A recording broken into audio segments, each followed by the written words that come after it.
Good morning friends. তো আজ শ্রাবণের পঞ্চম সোমবার, অর্থাৎ শেষ সোমবার। তো দেখো আকাশের অবস্থা মেঘলা মেঘলা, রাত থেকে বৃষ্টি পড়া শুরু করে দিয়েছে। তো এখানে আমি ঘুম থেকে উঠে বিছানা পরিষ্কার করলাম, ঘর পরিষ্কার করে নিয়ে আমি ব্রাশ করে নিলাম। এরপর চান করে সাজিবর্তি ফুল বেলপাতা তুলে নিয়ে আসলাম। দেখো সবাই এখানে কত সুন্দর সুন্দর ফুল রয়েছে, অনেক রকমের। তারপর আমি ঠাকুরঘর পরিষ্কার করে বাসনপত্র সব ধুয়ে নিলাম।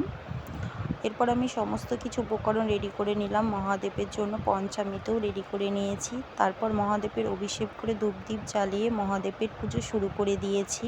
তো এখানে দেখো মহাদেবের পুজো আমার সম্পূর্ণ হয়ে গেছে। কি সুন্দর লাগছে মহাদেবকে। আজ শেষ সোমবার, তাই একটু মনটাও খারাপ। এরপর আমি মহাদেবের পুজো সম্পূর্ণ করে নিলাম। তারপর আরতি করা শুরু করে দিয়েছি।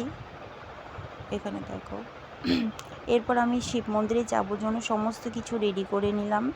তো আমাদের পাশে এখানে শিব মন্দির, তো এখানে আমি রওনা দিয়ে দিলাম।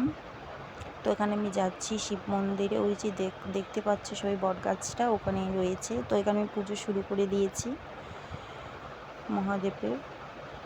এরপরে ভাইও পুজো দিচ্ছে, ভাই এবং পিসি পুজো করছিল, ভাই জল ঢালছে।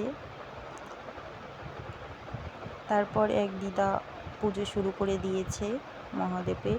কি সুন্দর লাগছে দেখো মহাদেবকে আজ। তো বাই ফ্রেন্ড।